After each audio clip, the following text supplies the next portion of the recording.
اللہ حفاظت فرمائے، اللہ حفاظت فرمائے۔ ابتدا میں نے تھوڑی سی وہ بات عرض کی تھی، وہ یہ کہ جب کسی جگہ کے مسلمان نماز پڑھ سکتے ہوں، رکاوٹ کوئی نہ ہو، پھر بھی نہ پڑھے۔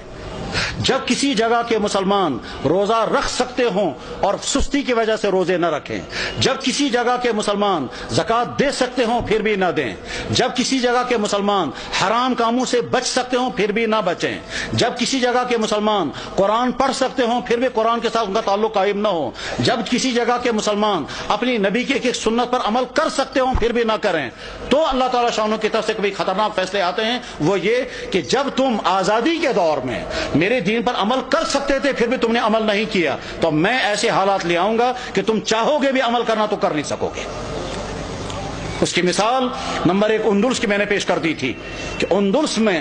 800 سال تک مسلمانوں کی حکومت رہی، اور بعد میں جب خرابیاں شروع ہو گئی تو وہ حالات آ گئے کہ اگر وہ قرآن پڑھنا چاہے تو نہیں پڑھ سکتے تھے، اپنی عورتوں کی عصمتیں بچانا چاہیں تو نہیں بچا سکتے تھے، بلکہ کیا ان کی تو جان بھی باقی نہیں رہی، اور وہاں کے مسلمان یا تو مارے گئے یا عیسائی بن گئے یا وہاں سے فرار ہو گئے، اور اس طرح سے 800 سال کا مسلم ملک جو اذانوں سے آباد تھا وہ 800 سال کا مسلم ملک کفرستان بن گیا۔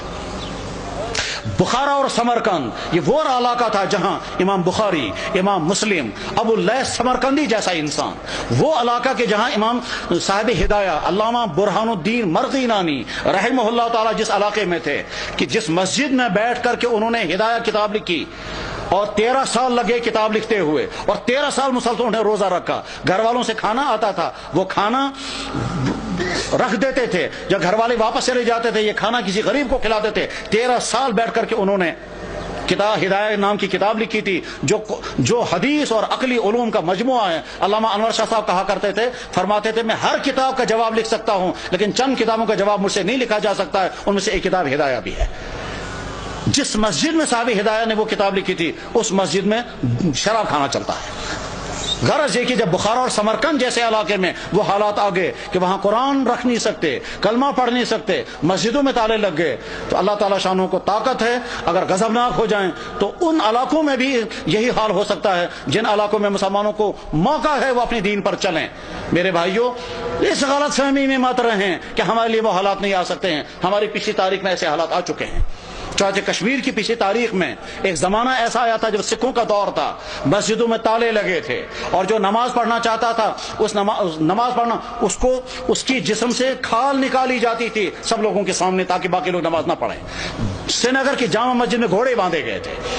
تمام مسجدیں مسمار کر دی گئی تھی، اس وقت لوگ نماز پڑھنا نہیں پڑھ سکتے تھے، یہ اذانیں بین ہو گئی تھی۔ جب کسی جگہ کے مسلمان اپنے دین کی ناقدری کرنے لگتے ہیں تو ایسے حالات آ سکتے ہیں، اور اس کی مثال اس بات کی مثال نہیں کہ مسلمانوں نے ناقدری کی، وہ تو ظلم ہے، لیکن مثال ہمارے سامنے ہے برما کے حالات، جہاں کی مسجدیں ختم، جہاں کے مدرسے ختم، جہاں کی داڑھیوں کے ایک بال کر کے نوچتے ہیں، جہاں علماء کو کھڑا کر کے اور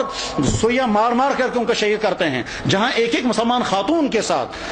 20 30 بلکہ 100 آدمی بدکاریاں کرتے ہیں اور کھلے عام کرتے ہیں، جہاں مسلمان عورتوں کو کھڑا کر کے آگ لگا کر جلا دیتے ہیں، جہاں مسلمان عورتوں کی گودوں کے اندر ان کے بچوں کو ذبح کر دیتے ہیں، اور ساری دنیا کے مسلمان دیکھ رہے ہیں مگر کوئی کچھ نہیں کر سکتا۔ جب ان مظلوم مسلمانوں کے لیے کوئی آواز نہیں اٹھا رہا ہے تو آپ بے فکر یہ مت رہیں ہمارے ساتھ اگر کبھی ایسا ہوا تو ساری دنیا کے مسلمان سرگرم ہو جائیں گے۔ آج کا مسلمان بے حس ہو چکا ہے، آج کا مسلمان دنیا کے حکمران، ان کے بیوروکریٹ، ان کے تمام ہائی کلاس طبقے وہ اپنی عیاشوں میں ڈوبے ہوئے ہیں، کسی سے کوئی امید نہیں ہے۔ اپنے دین پر جمنے کا فیصلہ کر کے اٹھیں،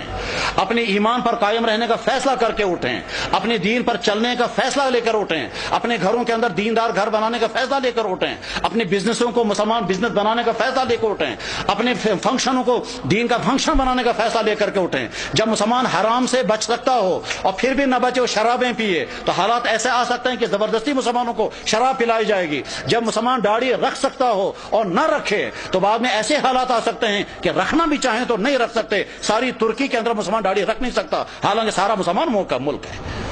تو ایسے حالات آ سکتے ہیں، اس لیے اپنے دین کے ساتھ وفاداری کا فیصلہ کرو، ورنہ تو ایسا ہو سکتا ہے کہ اللہ جب تم میرے دین کے ساتھ وفاداری نہیں کرو گے تو میں تم پر ایسے حالات لا سکتا ہوں کہ تم چاہو گے بھی میرے دین پر عمل کرنا تو کر نہیں سکو گے۔ اللہ جل شانہ اس برے انجام سے ہم سب کی حفاظت فرمائے، ہمارے ان اکابرین کی حفاظت ہو، مدارس کی، مساجد کی، دین کے و دینی اداروں کی، دین کے کام کرنے والوں کی اور دین پہ جننے والوں کی مدد فرمائے۔ وآخر دعوانا ان الحمد للہ رب العالمین برحمتک یا ارحم الراحمین، آمین۔